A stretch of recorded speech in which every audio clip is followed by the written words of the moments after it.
എല്ലാവർക്കും ഈ പ്രഭാതത്തിൽ വന്ദനം. ഒരു ദിവസം കൂടെ ദൈവം നമുക്ക് ദാനമായി നൽകിയതോർത്ത് ദൈവത്തെ സ്തുതിക്കുന്നു. യൂദയുടെ ലേഖനം 17-ാം വാക്യം. നിങ്ങളോ പ്രിയരെ, നമ്മുടെ കർത്താവായ യേശു ക്രിസ്തുവിന്റെ അപ്പോസ്തലന്മാർ മുൻ പറഞ്ഞ വാക്കുകളെ ഓർപ്പീൻ. യൂദയുടെ ലേഖനം 17 മുതൽ 25 വരെയുള്ള വാക്യങ്ങൾ നാം പഠിക്കുമ്പോൾ 5 പ്രധാനപ്പെട്ട ഉത്തരവാദിത്വങ്ങൾ, കടപ്പാടുകൾ, റെസ്പോൺസിബിലിറ്റീസ് ആണ് നാം പഠിക്കുന്നത്. അതിലേറ്റവും പ്രധാനപ്പെട്ട ഉത്തരവാദിത്വമാണ് ഒന്നാമതായി പറയുന്നത്, അപ്പോസ്തലന്മാർ മുൻ പറഞ്ഞ വാക്കുകളെ ഓർപ്പീൻ. അതിനോടനുബന്ധിച്ചൊരു പാട്ട് നമ്മൾ പാടാറുണ്ട്.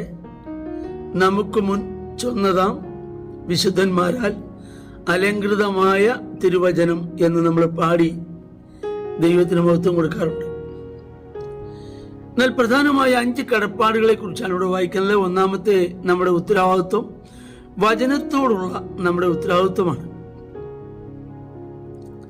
അപ്പോസ്തലന്മാർ മുൻ പറഞ്ഞ വാക്കുകളെ ഓർക്കുക. രണ്ടാമത്തെ നമ്മുടെ പ്രധാനപ്പെട്ട ഉത്തരവാദിത്വം നിങ്ങൾക്ക് തന്നെ ആത്മീയ വർധന വരുത്തണം. അതാണ് നാം ഇവിടെ വായിക്കുന്നത്. നമുക്ക് തന്നെ നാം ആത്മീയ വർധന വരുത്തണം. മൂന്നാമതായി നാം പഠിക്കുന്നത്, ദൈവസ്നേഹത്തിൽ നിങ്ങളെ തന്നെ സൂക്ഷിക്കണം. നമ്മെ തന്നെ ദൈവസ്നേഹത്തിൽ സൂക്ഷിക്കണം. നാലാമതായി നാം പഠിക്കുന്നത്, ചിലരെ തീയിൽ നിന്ന് വലിച്ചെടുക്കണം. അഞ്ചാമതായി ദൈവത്തോടുള്ള കടപ്പാടാണ്. നമ്മെ വീഴാതെ വണ്ണം സൂക്ഷിച്ച് തന്റെ മഹിമാസന്നിധിയിൽ നിർത്തുവാൻ കഴിയുന്ന ദൈവത്തിന് എന്നേക്കും മഹത്വം. ആമേൻ. അത് ദൈവത്തോടുള്ള കടപ്പാടാണ്. അപ്പോൾ ഒന്നാമത് വചനത്തോടുള്ള കടപ്പാട്, രണ്ടാമത് നമ്മോടുള്ള കടപ്പാട്, മൂന്നാമതും നമ്മോടുള്ള കടപ്പാടാണ്. നാലാമത്തെ കടപ്പാട് മറ്റുള്ളവരോടുള്ള നമ്മുടെ ഉത്തരവാദിത്വമാണ്. അഞ്ചാമത് ദൈവത്തോടുള്ള നമ്മുടെ ഉത്തരവാദിത്വം. ഈ തുറന്നുള്ള ദിവസങ്ങളിൽ ഈ 5 കാര്യങ്ങൾ ചിന്തിപ്പാൻ കർത്താവിൽ താല്പര്യപ്പെടുന്നു. അതിലേറ്റവും പ്രധാനമായത് അപ്പോസ്തലന്മാർ മുൻ പറഞ്ഞ വാക്കുകളെ ഓർപ്പീൻ. സദൃശവാക്യങ്ങൾ 30-ാം അധ്യായം 6-ാം വാക്യം നാം പഠിക്കുമ്പോൾ, ദൈവത്തിന്റെ സകല വചനവും ശുദ്ധി ചെയ്തതാകുന്നു. തന്നിൽ ആശ്രയിക്കുന്നവർക്ക് അവൻ പരിചയ തന്നെ. അവന്റെ വചനങ്ങളോട് നീ ഒന്നും കൂട്ടരുത്. അവൻ നിന്നെ വിസ്തരിച്ചിട്ട് നീ കള്ളനാകുവാൻ ഇടവരരുത്. നമ്മുടെ സൗകര്യാർത്ഥം വചനത്തോട് കൂട്ടുവാനോ കുറയ്ക്കുവാനോ നമുക്ക് അധികാരമില്ല.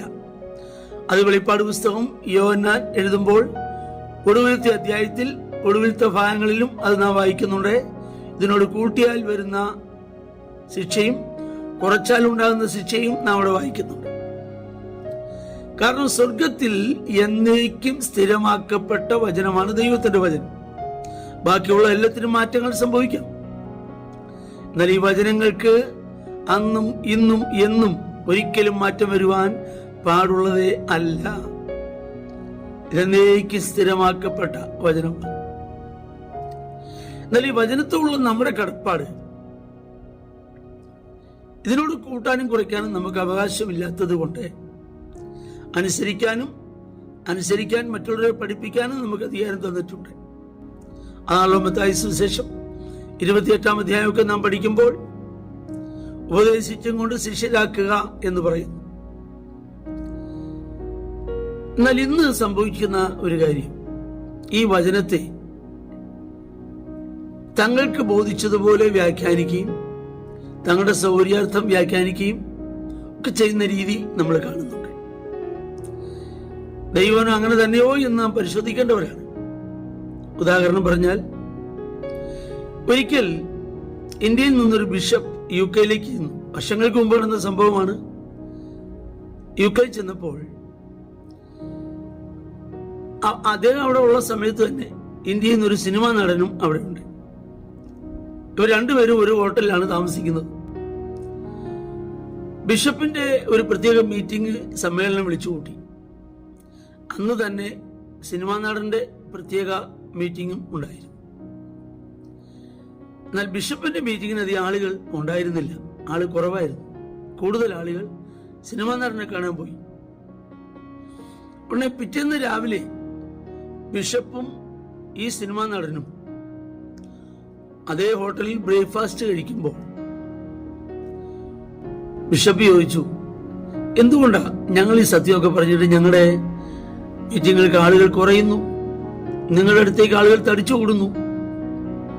ഉടനെ ആ സിനിമാ നടൻ പറഞ്ഞ വാക്കുകൾ ബിഷപ്പിന്റെ കണ്ണ് തുറക്കുന്നതായിരുന്നു. സിനിമാ നടൻ പറഞ്ഞത്, നിങ്ങൾ സത്യം കെട്ടുകഥയായി പ്രസംഗിക്കുന്നു, പഠിപ്പിക്കുന്നു. ഞങ്ങൾ കെട്ടുകഥ സത്യമായിട്ട് അഭിനയിക്കുന്നു. ഇതല്ലേ ഇന്ന് പറ്റിയ പരാജയം? ആകയാൽ സത്യവചനത്തെ യഥാർത്ഥമായി പ്രസംഗിച്ചുകൊണ്ട് നിൽക്കാൻ, അതനുസരിച്ചുകൊണ്ട് നിൽക്കാൻ, അതിൽ അഭിമാനിക്കുന്നവരായിരിക്കാൻ, അതിൽ നമുക്ക് ആനന്ദം കണ്ടെത്തുന്നവരായിരിക്കാൻ, അതിൽ സന്തോഷിക്കുന്നവരായിരിക്കാൻ, അത് വലിയ സ്വത്തിനേക്കാൾ വലുതായി കാണാൻ. അതാണല്ലോ സങ്കീർത്തനക്കാരൻ 119 പറയുന്നു, 1000 പൊൻ വെള്ളി നാണ്യത്തെക്കാൾ നിന്റെ വായിൽ നിന്നുള്ള ന്യായപ്രമാണം എനിക്ക് അത്യുത്തമം. അതിനെ അത്യുത്തമമായി കാണുവാൻ ദൈവം നമ്മെ സഹായിക്കട്ടെ. ഞങ്ങളുടെ കർത്താവേ, സ്വർഗീയ നല്ല പിതാവേ, ഈ വചനം കേൾക്കുന്ന എല്ലാവരെയും അങ്ങയുടെ നാമത്തിൽ അനുഗ്രഹിക്കുന്നു, യേശുവിൻ നാമത്തിൽ തന്നെ. ആമേൻ. ദൈവം നമ്മെ ധാരാളമായി അനുഗ്രഹിക്കട്ടെ.